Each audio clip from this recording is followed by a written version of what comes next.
Hi everyone, আবারও একটা share করছি তোমাদের সঙ্গে ছোট্ট একটা মিনি ভ্লগ। গতকালকেও একটা মিনি ভ্লগ শেয়ার করেছিলাম এবং বলেছিলাম যে এখন কন্টিনিউ ইউটিউবে একটা করে ছোট্ট মিনি ভ্লগ শেয়ার করব। তো সেই কথা মতোই আজকেও একটা শেয়ার করছি। তো সকালবেলায় ঘুম থেকে উঠেই চারিদিকটা ছিল একদম কুয়াশায় ভর্তি, এতটাই কুয়াশা এতটাই ঠান্ডা কি বলবো। তো সকাল সকাল যা হয় মানে ঘরের কাজকর্ম আর কি, রান্না বান্না, এটা আগে আমাদের মানে তাড়াতাড়ি থাকে, সেই জন্য আগে ফার্স্ট হচ্ছে রান্না বান্না কমপ্লিট, তারপরে ঘরের কাজ হয়। তো মেয়েও ঘুম থেকে উঠে গেছে, মেয়েকেও খাইয়ে সমস্ত রেডি করে দিয়ে ও এখন খেলা করছিল আর আমি কাজ করছিলাম। তারপরে ওই যে ওকে স্নান ধান করে পড়াতে বসে গিয়েছিলাম আর ওকে স্নান করিয়ে দিয়েছিলাম। এবার মাঝে মধ্যে দেখছি যে রোদ দিয়ে মানে রোদটাও ঠিক উঠছিল, উঠেও ঠিক মতন উঠছিল না।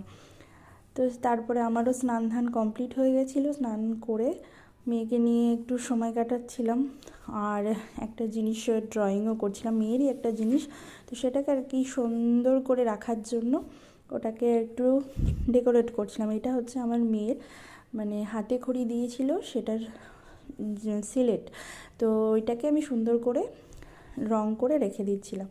তারপর বিকেলবেলায় নিয়ে গেছিলাম ওকে মাঠে, যেখানে খেলা করছে মানে লাইন করছে। তারপরে বাড়ি এসে সন্ধ্যেবেলায় চা, দুধ, জল গরম, যেটা প্রতিদিনকার থাকে,